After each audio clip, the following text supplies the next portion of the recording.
আমার গল্পপ্রিয় বন্ধুরা, কেমন আছো তোমরা? আশা করি ভালো আছো, আমিও ভালো আছি।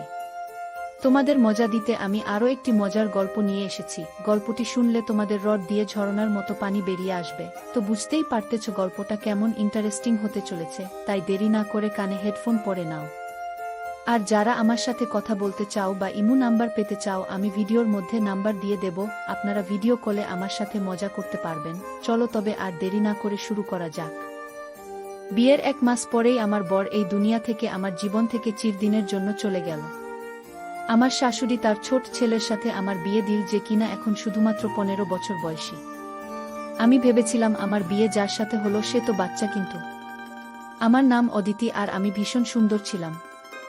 আমার জীবনের সব কিছুই ঠিকঠাক ছিল। আমার এমন মনে হতো যেন আমার জীবনে আর হয়তো কখনো কিছু খারাপ হবে না, কেননা আমি কখনো কোনো খারাপ কাজ করতাম না। কিন্তু আমাদের জীবন সম্পর্কে এরকম কথা ভাবা উচিত না, সেটাই হয় যেটা কপালে লেখা থাকে। আমার মা এই দুনিয়ার ছিল না, আমার একটা সৎ মা ছিল। আমার বাবা ঘরে বেশি মনোযোগ দিত না, এমনিতে তো আমি ঘরের সব কাজই করতাম, বাচ্চাদের টিউশন পড়াতাম। এজন্যই সবাই আমাকে বলতো যে তোমার মা কখনো তোমার বিয়ে হতে দেবে না। প্রথমত সে একটা চাকরি পেয়ে গেছে, তার উপরে 5,000 টাকা করে। তুমি রোজগার করো, কিন্তু বাড়িতে বাবার কথাই চলত। বাবা যেটা বলতো সেটাই হতো। আর এই জন্যই বোধ হয় ব্যাপারটা বদলে গিয়েছিল। আমি 5,000 থেকে 10,000 টাকা পর্যন্ত খুব আরাম করে কামিয়ে নিতাম, যেটা কিনা আমি আমার মাকে দিয়ে দিতাম। কিন্তু তাও একদিন আমাকে আমার মা বলল, তোমার জন্য সম্বন্ধ দেখেছি। আমি অবাক হয়ে গিয়েছিলাম। আমি ভাবলাম হয়তো ইয়ার্কি করছে, কিন্তু সে আমাকে এটা বলেনি যে তোমার জন্য সম্মানিত, যেখানে ঠিক হয়েছে তারা তোমায় দেখতে আসছে। সে বলেছিল যে তোমার জন্য সম্মত দেখা হয়ে গেছে, কথাও পাকা হয়ে গেছে, তুমি বিয়ের জন্য প্রস্তুত হও। 1 মাসের মধ্যে তোমার বিয়ে হয়ে যাবে। আমি অবাক ছিলাম, কিন্তু ভিতরে ভিতরে খুশিও ছিলাম, কেননা আমার জীবনের একটা নতুন মোড় আসতে চলেছে। আমি তো হৃদয় থেকে এই কথাটা বের করে দিয়েছিলাম যে আমার বিয়ে হবে, কেননা আমি ভাবতাম আমার মা কখনো আমার বিয়ে করাবে না, কিন্তু এখন এই সমস্ত কিছুই হচ্ছিল। এজন্য আমি ভীষণ খুশি ছিলাম, আর আমি হাসতে হাসতে বিয়ের প্রস্তুতিতে জুটে গেলাম। বিয়ের রাতে অনেক কিছু অদ্ভুত ঘটল। আমি তোমার বরকে দেখলাম না। আমাদের দুজনকে একসাথে বসানো হলো, কিন্তু আমি নিচের দিকে তাকিয়েছিলাম। নববধূর মধ্যে এত সাহস কোথা থেকে হবে যে সে মাথা তোলে আর ঘাড় ঘুরিয়ে নিজের বরকে এক ঝলক দেখতে পায়? এজন্য আমিও দেখিনি। এরপর যখন আমি ঘরে বসেছিলাম, তখন আমি আমার বরকে দেখলাম। আমি জানতে পারলাম যে সে কতটা সুন্দর আর একজন ভালো মানুষ ছিল। সে প্রথম দিনেই আমাকে অনেক সম্মান দিয়েছিল, আমার সাথে হাসি মজা করেছিল, আমাকে একটা উপহার দিয়েছিল। তার বাড়িতে শুধু তার মা আর একটা ছোট ভাই ছিল। সে আমায় বলেছিল যে আমার ছোট ভাই আমার সন্তানের মতোই, তার বয়স যদিও 15, কিন্তু আমার জন্য সে তো তার থেকেও ছোট। কেননা যখন 2 বছরে ছিল সে, তখন বাবা এই পৃথিবী ছেড়ে চলে গেল, আর সে বাবার জন্য ভীষণ উদাস থাকত। এই জন্য বাবার জায়গা আমি নিলাম। আমি রোজ রাতে তাকে বুকের সাথে জড়িয়ে ঘুম পাড়াতেন। তখন থেকে সে আমার জন্য এমন যেন সে আমার নিজের সন্তান। আমার দেওরের নাম প্রতীক। আমার বর বলল, তুমি সব সময় ওর খেয়াল রেখো। আমি বললাম, ঠিক আছে, তুমি চিন্তা করো না। সে আমার জন্য আমার ছোট ভাইয়ের মতোই। বিয়ের ভালোই কাটলো, এমন মনে হচ্ছিল যেন জীবনটা খুব ভালোভাবেই কাটবে। কিন্তু যখন সকাল হল, শাশুড়ি কিছু অদ্ভুত জিজ্ঞাসা করল, আর আমার ঘরে চলে এলো। বিছানার চাদর এদিক ওদিক করে দেখতে লাগল। আমি বুঝতে পেরেছিলাম সে কি খুঁজছে। তারপর আমাকে অদ্ভুত অদ্ভুত প্রশ্ন জিজ্ঞাসা করতে লাগল। আমি তাকে বলে দিলাম, আর তারপরে সে নিশ্চিন্ত হলো। আমার এত লজ্জা লাগছিল, আমি লজ্জায় ঘেমে গিয়েছিলাম। আমি ভাবতে লাগলাম, মহিলারা এরকম আচরণ কেন করে? তার নিজের তো কোনো মেয়ে ছিল না। যদি তার নিজের মেয়ের সাথে এই সমস্ত কিছু হতো, তাহলে তার কেমন লাগতো? আমি বিশ্বাস করতাম যে এটা অনুষ্ঠান নয়, এটা সোজাসুজি মহিলাদের চরিত্রের উপর সন্দেহ করা, যে বিয়ের আগে আর কারো সাথে তার সম্পর্ক ছিল কি না, আর বিয়ের আগে অন্য কারো সাথে সে শুয়ে আসেনি তো। তারপর আমি আমার দেওর সাথে কিছুক্ষণ বসে গেলাম। আমার শাশুড়ি বলল যে তুমি এবার তৈরি হয়ে নাও, রোজ তোমাকে দেখতে আত্মীয় স্বজন আসবে। বিয়ে যেহেতু এত ধুমধাম করে হয়েছে, যখন কি না এত পয়সা ছিল না, কিন্তু আস্তে আস্তে করে সমস্ত লোক তোমাকে দেখতে আসবে। আর তোমার মুখ দেখে তারা যা কিছু পয়সা দেবে সেগুলো আমাকে দিও। আমি বললাম, ঠিক আছে। আমার শাশুড়ি বংশ পরম্পরা চালিয়ে যাওয়ার মতোই শাশুড়ি ছিল, কিন্তু দেওর ভালো ছিল। প্রথমে আমার সাথে হাসি মজা করতে লাগলো, তারপর সে অদ্ভুত ধরনের কথা বলতে শুরু করলো। আমাকে জিজ্ঞাসা করলো, তুমি আর দাদা কি করছিলে? আমি বললাম, আমরা কথা বলছিলাম। সে বলল, তোমরা তাড়াতাড়ি শুয়ে পড়েছিল, তোমাদের ঘরের লাইট বন্ধ হয়ে গেছিল। আমি দেখলাম, আমি অবাক হয়ে গেলাম। আমি বুঝলাম ও আমাদের ঘরের বাইরে বসেছিল, ও আমাদের কথা শোনেনি। তো আমি ভীষণ লজ্জায় পড়ে গেলাম, কিন্তু শেখথা বলতে লাগল, এমন করে বলতে লাগল যেন সে কিছু জানে না। এই জন্য আমি আর বেশি কথা বাড়ালাম না। সে বলতে লাগল, তুমি কোথায় ঘুমাও দাদা, কোথায় সই? আমি কিছু বুঝতে পারছি না যে একে আমি কি জবাব দেব। তারপর জিজ্ঞেস করতে লাগল, তোমরা দুজনে একসাথে সহ? আমি ভীষণ লজ্জা পেলাম।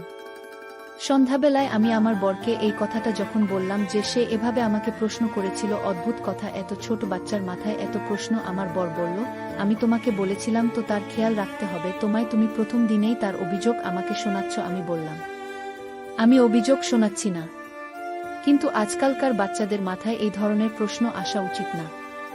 আমার বর বলল, সে তোমাকে এমন কিছু প্রশ্ন তো করেনি, ওই সমস্ত ভেবে প্রশ্ন করেনি। এই বয়সে এই ধরনের জিজ্ঞাসা মনের মধ্যে মানুষ জিজ্ঞাসা করতে পারে। আর আমার ভাই ভীষণ নিরীহ, তার খেয়াল রাখতে বলেছি। আমি তার দুর্বলতা বা ভুলগুলো খুঁজে খুঁজে বের করতে বলিনি। সে বেচারা তোমার আগে পিছনে ঘুরতে থাকে বৌদি বৌদি করে, তার মুখ কখনো হাফায় না। আর তুমি এক যে ওর জন্য এই ধরনের চিন্তা ভাবনা রাখো। আমি তো অবাক হয়ে গেলাম যে আমার বরের কি হয়েছিল। সে সত্যিই নিজের ভাইয়ের ব্যাপারে অনেক বেশি নরম আর আবেগপ্রবণ ছিল। এই কথাটা বুঝতে আমার বেশি দেরি হয়নি যে আমার বরকে খুশি রাখতে হলে তার সামনে তার ভাইয়ের বিষয়ে খারাপ কথা বলা চলবে না, না হলে তার খারাপ লাগতে পারে। এরপরে আমি এরকম কিছুই বলতাম না। আমাদের বিয়ে হয়েছে মাত্র 1 সপ্তাহ হলো। আমার বর সোজাসাপটা মানুষ ছিল না। সে আমার সঙ্গ দারুণভাবে উপভোগ করত। সে আমাকে ছাড়তেই চাইত না। একদিন তো সকালবেলায় আমার শাশুড়ি আমাকে ডেকে ডেকে হয়রান, কিন্তু আমার বর তার কাছ থেকে আমাকে উঠতে দিচ্ছিল না। সে বলছিল, আমার সাথে ভালো ভালো কথা বলো, আমার চোখের দিকে তাকাও। তুমি কি কখনো সিনেমা দেখেননি, যেমন সিনেমার হিরো হিরোইন একে অপরের সাথে বসে কথা বলে, তেমন তুমি আমার কাছে বসে কথা বলো? আমি বললাম, তোমার মা আমায় ডাকছে, হয়তো কোনো কাজ আছে, কেননা 10টা গেছে, সকালে 4 বা 5টা তো বাজেনি। কিন্তু আমার বর আমার সাথে কথা বলতে থাকছিল। আর তারপর সেটাই হলো, আমার শাশুড়ি আমাকে বকা দিল। আমি এইসব লোকেদের বুঝতে পারছিলাম না, এটা একটু অদ্ভুত ছিল। আমার শাশুড়ি বলে দিল, তুমি তো আসতে আমার ছেলেকে নিজের আঙুল জড়িয়ে নিলে, তুমি ছাড়া তো সে আর কিছু দেখতে পায় না। আমি বললাম, এরকম কোনো ব্যাপার না। এবার সে যদি নিজে থেকে আমার পেছনে পেছনে ঘুরে, তাহলে আমি কি করতে পারি? কিন্তু আমার বর আমাকে বলেছিল আমার মায়ের সব সময় খেয়াল রাখবে, তাকে খুশি রাখবে। এজন্য আমি পুরো ঘরের কাজ ভালোভাবে করতাম, কখনো কিছু বলতাম না, কোনো জবাবও দিতাম না। আর যদি জবাব দিতাম, অন্যভাবে দিতাম, যাতে সে রাগ না করে। আমার বিয়ে হয়েছে এখনো 1 মাসও হয়নি, যখন আমি একটা বাজে খবর পেলাম যে আমার বর এই দুনিয়া থেকে চলে গেছে। এরপর আমরা অনেক বেশি সমস্যার মধ্যে পড়ে গেলাম, আর ভাবতে লাগলাম এটা মিথ্যে খবর। কিন্তু যখন লাশ বাড়িতে আসলো, তখন তো আমাদের হুঁশ উড়ে গেল। আমার শাশুড়ি, দেওর আর আমি খুব বাজেভাবে চিৎকার করতে লাগলাম, কান্না করতে লাগলাম। আমরা প্রার্থনা করেছিলাম যে এই খবরটা যেন মিথ্যা হয়, কিন্তু আমার বর এই দুনিয়া থেকে সত্যিই চলে গিয়েছিল। এই দুঃখটা আমার জন্য অনেক বড় শক ছিল। আমার মা বাবা বলছিল, বাড়িতে থাকো, এরপরে আমরা তোমাকে গিয়ে নিয়ে আসব। আমি কাঁদলাম আর যন্ত্রণায় ছটফট করতাম। আর আমার শাশুড়ি আমায় বলতো, তুই এসেছিস, ওই জন্য আমার ছেলেকে খেয়ে নিয়েছিস, তুই অপয়া, এই ঘরের সম্পদ চলে গেল, আমার ছেলে চলে গেল, সবকিছু বরবাদ হয়ে গেল, সবকিছু শেষ হয়ে গেল, তুই কেন এসব করলি? এই 4 মাসে আমি শুধু টিটকারি শুনতে শুনতে কাটিয়ে দিলাম। কিন্তু তারপরে সময় শেষ হয়ে গেল, তখন আমি এটা ভেবেই চিন্তা ঝেড়ে ফেললাম যে এবার আমি আমার কাছের মানুষদের কাছে চলে যাব। এমনিতেও এবার আমার জীবনে খুশি থাকার জন্য আর কি বা ছিল? নিজের মাও তো ছিল না, ছিল সৎমা। যখন আমার বাবা, আমার সৎমা আমাকে ফেরত নিতে আসলো, তখন শাশুড়ি এমন একটা কথা বলল যেটা শুনে সবাই অবাক হয়ে গেল। আমার শাশুড়ি বলল, আমি একে ফেরত পাঠাতে পারব না, এ আমার ছেলের বিধবা। আমার বাবা বলল, আপনার ছেলে তো এই দুনিয়াতেই রইল না, তাহলে এখানে কি করবে? কিন্তু আমার শাশুড়ি বলতে লাগল, ওর জন্যই তো আমার ছেলে মারা গেছে, আর এবারও এখান থেকে চলে যাবে। আমার বাড়িতে রোজগার করার কেউ নেই, একা আমার ছোট ছেলে আছে যে স্কুলে পড়ে, তাহলে কি আমরা না খেয়ে মারা যাবে? আমার ছেলের জায়গায় রোজগার করবে আর আমাদের খরচা চালাবে। আমার বাবা বলল যে এটা ভীষণ বাজে একটা কথা, এরকম হওয়া উচিত না। তখন শাশুড়ি জোর জবরদস্তি করতে লাগল, আর আমার বাবা ও শাশুড়ি মা ঝগড়া লেগে গেল, অনেক তর্ক হল, কখনো কথা এদিন গেল তো কখনো ওদিক। যদি আমাকে জিজ্ঞাসা করা হয়, স্বাভাবিকভাবে আমি ফেরত যেতে চাইছিলাম। আমার ওই বাড়িতে দম বন্ধ হয়ে যেত। কিন্তু আমার শাশুড়ি বলছিল যে এখান থেকে যাবে না। আমার শাশুড়ি নিজে কিছু আত্মীয় স্বজনকেও ডেকেছিল যারা খুব বাজেভাবে ঝগড়া করার জন্য তৈরি ছিল। অদ্ভুত ধরনের কথা হচ্ছিল। তারপর সিদ্ধান্ত এরকম বেরোল যে আমার দ্বিতীয়বার বিয়ে করিয়ে দেওয়া হবে, তখন আমি এই বাড়িতে থাকতে পারব। কিন্তু এই বাড়িতে তো একটাই ছেলে ছিল, তার সাথে আমার বিয়ে করানোর কথা হলো। সবাই বলল, ছোট তো কি হয়েছে, এই মেয়েটারই বা 30 বছর কোথায় হয়েছে। আর এইভাবে আমি বাড়িতে থেকে গেলাম। এই বাড়িতে তারপর আমি বড় হয়ে গেলাম। আমি কিন্তু এই সমস্ত কিছু চাইছিলাম না, কিন্তু আমার শাশুড়ি আমার বাবাকে রাজি করিয়ে নিল। আমার সত্তা বল, ভালো কথা, আমরা যদি একে নিজের ঘরে নিয়ে যাই আমাদের কি লাভ হবে? দ্বিতীয়বার তার বিয়ে হবে না, কোথাও থেকে দ্বিতীয়বার সমন খুঁজব। একজন বিধবার জন্য সম্বন্ধ কি এত সহজ? আজকাল তো কুমারী মেয়েদেরই সম্বন্ধ পাওয়া যায় না। এজন্য একে এখানে থাকতে দেওয়া হোক, না হলে সমাজের লোকেরাও কথা শোনাবে একটা মেয়ে যে আমার সভা হতে চলেছে। এই অফারকে নাকচ করার বদলে এখানে ওকে নিয়ে আসা আমাদের ঘরের জন্য ঠিক হবে না। আমাদের ঘরেও তাকে বিধবা বলা হবে। আমার মা অদ্ভুত কথা বলতে লাগল বাবাকে রাজি করানোর জন্য, আর তারা আমাকে ওখানেই ছেড়ে চলে গেল। কিছুদিন পরে আমার বিয়ে আমার ছোট ভাইয়ের সাথে করিয়ে দেওয়া হলো, যাকে আমার বর নিজের ছেলে বলতো, আর যাকে আমি বাচ্চাই ভাবতাম। আমি আমার বরের মৃত্যুতে এত টাকা দিইনি যতটা এই বিয়ের কথা শুনে কেঁদেছিলাম আর চিৎকার করেছিলাম, কিন্তু কেউ আমার কথা শুনল না। আর আমার বিয়ে করিয়ে দেওয়া হলো। আমার বিয়ের সময় আমার শাশুড়ি আমার মাথা জোর জবরদস্তি ধরে আমাকে হ্যাঁ বলে দিয়েছিল। তারপরে আমি জেদ করলাম, আমি আমার দেওর সাথে ঘরে যেতে চাই না। কিন্তু আমার শাশুড়ি আমার পেছনে পড়ে গেল। সে বলল, আজকে ফুলসজ্জা, আর তুই যদি ওই ঘরে না যাস তাহলে আবার কিছু হয়ে যাবে। আর তুমি কি আমার দ্বিতীয় ছেলেকেও মারতে চাও? কিন্তু তাও আমি গেলাম না। পরের দিন আমার শাশুড়ি আমাকে বলল, তোমাকে চাকরি করতে হবে। সে পাড়ায় অনেকগুলো বাচ্চাকে জড়ো করল, আর এবার আমি রোজ 20 থেকে 30 বাচ্চাকে পড়াতে লাগলাম। আমার মাথা খারাপ হয়ে গিয়েছিল, আমি ভীষণ ক্লান্ত হয়ে যেতাম। এছাড়া আমি ঘরের কাজ করতাম। এক সপ্তাহ এভাবেই কেটে গেল। আমি আমার দেওরের ঘরে যেতে ঘাবড়ে যেতাম, যেতে চাইতাম না। আমার মনে হতো সে তো বাচ্চা, আমার সাথে তার সম্বন্ধ করিয়ে দেওয়া হল। ব্যাস, সে নিজের ঘরে থাকুক আর আমি আমার ঘরে থাকি। তার ঘরে গিয়ে আমি কি বা করতাম? কিন্তু আমার শাশুড়ি আমার পিছনে পড়ে গেল। কিছুদিন তো এভাবেই কেটে গেল। একদিন আমি অবাক হই ছিলাম, আমার দেওর সে নিজেই এরকম বলছিল যে আমার বুকে আমার করে পাঠাও। কিন্তু আমি জানতাম যে সে একটা বাচ্চা, সেই সমস্ত বিষয় কিছুই জানে না, সেজন্যই সেরকম বলছে। তার অদ্ভুত লাগার পরিবর্তে সেই জন্যই খুশি হয়েছিল। একে তো তার বিয়ে হয়েছিল, তাও এত তাড়াতাড়ি। তার জন্যই সমস্ত কিছু নতুন ছিল। আমি তো অবাক, তার মাথার মধ্যে এই ধরনের কথা প্রথম দিন থেকেই ছিল। আমি বুঝে গিয়েছিলাম যে তার এই ধরনের জিনিসের শখ ছিল, কিন্তু সেটা জানতো না যে স্ত্রী কি হয়। আর আমার জীবন তো বরবাদ হয়ে গেল। আমার জীবনে আর কিছুই বেঁচে ছিল না। আমি একদিন ঠিক করে নিলাম আমি বাড়ি থেকে পালিয়ে যাব। আর এটা এমন কিছু কঠিন কাজ ছিল না। এই জন্য আমি ঠিক করে নিলাম যে আমাকে কি করতে হবে। আমি আমার শাশুড়ি ঘুমানোর পর ঘর থেকে পালিয়ে যাওয়ার প্ল্যান করলাম, আর আরাম করে বাড়ি থেকে বেরিয়ে গেলাম। রাস্তা পর্যন্ত পৌঁছলাম, কিন্তু আমাকে আমার দেওর আটকেছিল, কেননা সে এখন আমার স্বামী। সে বলল, তুমি কোথায় যাচ্ছ? আমি বললাম, আমি আমার বাড়ি যাচ্ছি। আমি মিথ্যা বলেছিলাম। সে বলল, তুমি মাঝরাতে এভাবে যেতে পারো না। যদি তুমি যেতে চাও আমি কালকে তোমাকে নিয়ে যাব। আমি বললাম, তুমি বুঝতে পারছো না কেন আমি এখানে থাকতে চাই না। সে বলল, চিন্তা করো না, আমি তোমাকে সাহায্য করব। তুমি যা বলবে আমি তাই করব। তোমার কোনো সমস্যা হবে না, আমি তোমার খেয়াল রাখব। আমি ওই ঘর থেকে পালাতে চাইছিলাম না, কারণ পালিয়ে কোথায় যাব? একবার যদি পালিয়ে যেতাম তাহলে আমার উপর তো দাগ লেগে যেত। এই ঘর থেকে পালিয়ে গেছে। আমি একজন সম্মানীয় মা বাপের মেয়ে ছিলাম। আমি পুরো জীবন সম্মানের সাথে কাটিয়েছি।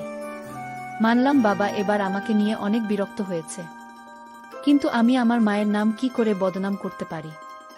আমি আবার কাঁদতে লাগলাম আর নিজের বরের সাথে বাড়ি চলে এলাম। আমি এরকম বর চাইনি। আমার ইচ্ছে করতো না যে তাকে আমি আমার বর বলি। সকালবেলা এই খবরটা আমার শাশুড়ির কাছে গেল, কিন্তু আমার দেওর সব কিছু সামলে নীল না হলে আমি আবার বকা খেতাম, আর আমি এমনটা চাইছিলাম না।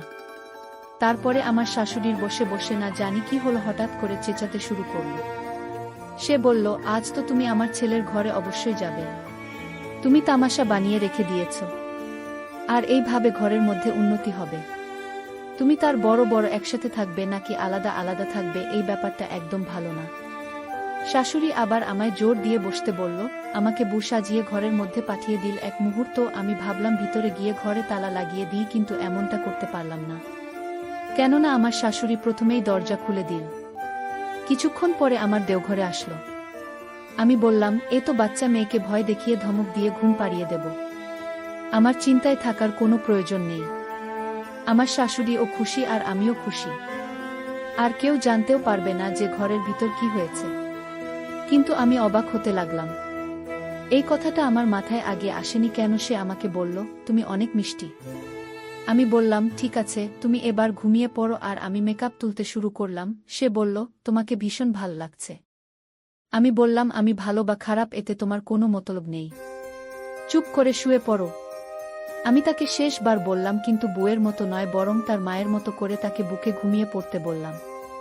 কিন্তু সে আমাকে অদ্ভুত নজরে দেখতে লাগল, যেরকম ভাবে আমাকে কেউ দেখেনি। আমি বললাম, আমার মুখ দেখছো কেন, চুপচাপ ঘুমিয়ে যাও। আমি এখনো তার উপর রোয়াব জমানোর চেষ্টা করছিলাম, যখন কিনা আমাকে একটু ভয়ও লাগছিল। কিছুক্ষণ পর সে আমার হাত ধরে নিল, আমার মুখে থাপ্পড় মেরে দিল। আমি অবাক হয়ে গেলাম। সে বলল, তোমার কোনো শিক্ষা নেই যে নিজের বরের সাথে কিভাবে কথা বলতে হয়, আমার উপর তুমি চিৎকার করছো। মুখ্য মহিলা। আমি বললাম, তুমি সবে মাত্র জন্ম নিয়েছ আর বর হওয়ার জন্য কান্নাকাটি করছো, তুমি আমার বর নও। সে বলল, আমার তোমাকে প্রথম দিন থেকেই পছন্দ ছিল। তুমি জানো তোমাকে পাবার জন্য আমি কি কি করেছি? নিজের বাবার মতো দাদাকে খুন করেছি, কেননা আমি তোমাকে পেতে চাইতাম। এটা শুনে আমার হৃদয় কেঁপে উঠল। সে নিজের দাদাকে নিজে মেরেছে। সে বলল, আমি আমার দাদার মোটর সাইকেলের হ্যান্ডেল খুলে দিয়েছিলাম, যার জন্য সে একটু এগিয়ে গিয়ে তার হ্যান্ডেলে উপর থেকে নিয়ন্ত্রণ হারিয়েছিল। তার অ্যাক্সিডেন্ট হয়ে গেল। সবাই এই ভেবেছে সেটা একটা দুর্ঘটনা, সে দুনিয়া থেকে চলে গেল, যখন কি না এটা একটা প্ল্যান ছিল। আমি অবাক হয়ে গেলাম যে সে আমার বরকে খুন করেছে।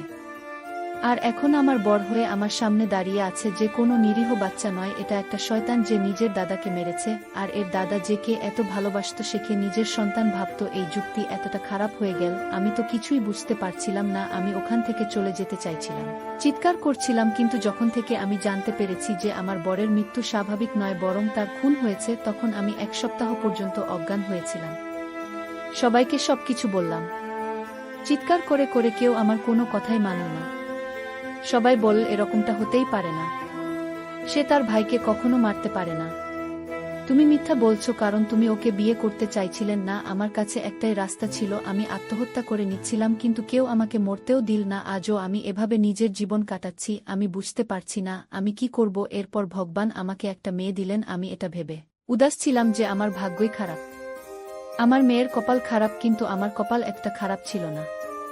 কেননা আমাদের সাথে সেটাই হলো যেটা সে নিজের দাদার সাথে করেছিল। তার সাথে একটা দুর্ঘটনা ঘটে গেল, আর সেই দুর্ঘটনা থেকে চলে গেল। এটা আমার শাশুড়ির সহ্য হলো না, আর সেও মরে গেল। তারপরে পুরো ঘরটা আমার হয়ে গেল। এবার আমি আমার মেয়ের সাথে থাকি, বাচ্চাদের টিউশন পড়াই, আমার জীবন এভাবেই কাটতে লাগল। আমি কখনো ভাবিনি আমার সাথে এত কিছু হয়ে যাবে, কিন্তু তা ও এত কিছু হয়ে গেল। আমি আমার বরকে ভীষণ মনে করি, তার কথা আমার ভীষণ মনে পড়ে। আর যদি সে থাকতো তাহলে এত কিছু ঘটতো না।